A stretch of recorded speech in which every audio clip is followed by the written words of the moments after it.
Welcome back to Cooking Index to Appendix. Feels like it's been a long time since I've been on camera and you guys have seen my beautiful face.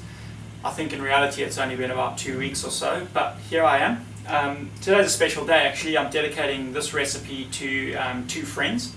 It's a featherweight party wing recipe, so it's very similar to the original buffalo wing recipe, except we're taking a healthier version. Before I get onto the ingredients and the recipe method, I just want to thank a few people. So I hope you guys like the intro to the video now. That's thanks to a great friend of mine, Dean Sawyer, and he's a designer and he's the one who sorted that out. If you want to check his website out, he's really great, he's awesome, you can just check him out here. Another friend that I want to mention is Michael Hull, guy that I met in London, lives in Europe, and yeah, he's been telling me that he watches every single video and he gets really hungry every time. So Michael, this one's for you. Haven't spoken to you in a while, but I'll dedicate this one to you. I hope you get hungry. And if anyone's into tech or mobile phones or cameras, check Michael out on Twitter. He's really knowledgeable and really worth listening to. So let's get back to the recipe. We got Frank's main ingredient. We've got some chicken stock, so that's pretty much a substitute for butter.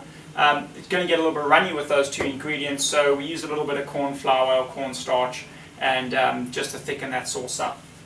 So I've pretty much been putting that on the stove for about 2 to 3 minutes, got that to a nice consistency, and all we're going to do is pour it over the wings and then let those wings sit in the refrigerator for about an hour, 2 hours if you have the time. And then we're going to come back and we're going to put them in the oven. So that's the big twist. We're not deep frying them today. We're going to put them in the oven. So let's just pour that sauce over the wings.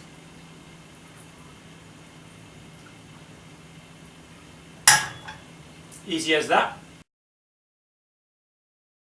Welcome back, my wing lovers. So these wings have been sitting for about an hour and a half, just short of 2 hours. If you can leave them for 2 hours, 2.5, that'd be the best.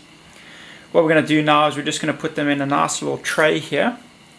It's got a baking sheet underneath, and we're just going to put those in the oven and let them roast away. So the thing to remember when you're baking wings is to make sure that they're nice and evenly spread. You don't want them to be overcrowded, otherwise they're not going to get crispy, and the juices are just going to get too overwhelming for the wings. So they're not actually going to get the amount of frying or oven time that they really deserve. So that's looking pretty good. And you're probably wondering what we're doing with that beautiful sauce. So I'm going to baste them a little, probably every 5-10 minutes in the oven. And then they're going to get really crispy, and that sauce is really just going to thicken on top. So what we're going to do now, we're just going to come over to the oven. I've heated it already. We're going for a little bit of a higher heat. We're going for about 200 as opposed to your normal sort of 180. We're just going to put them in there, and they're probably going to cook for about 40 minutes or so, I'd say, turning them regularly. If you don't want them to be that crispy, you can probably get away with about 20-30 minutes, but I'd go for the crispy option. And here we are. It's tasting time. These wings have been cooking for about 30 to 40 minutes, a little bit longer than I first initially thought. I've been basting them probably about every 15 minutes. They're looking really good. They may not look as brown as you think they are, but trust me, they are super crispy. I'm very excited. So yeah, let's just dive in.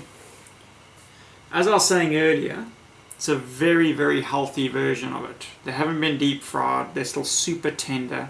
They're still super flavored. Oh, look at that. It just breaks apart. They're super hot.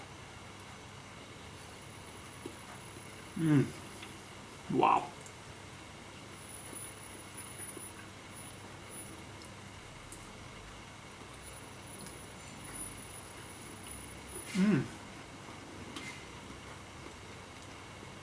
That's a really great alternative to the original deep fried buffalo wing. I highly recommend having these. If you're scared of a deep fryer, never fear. Jump in on these bad boys. They are beautiful.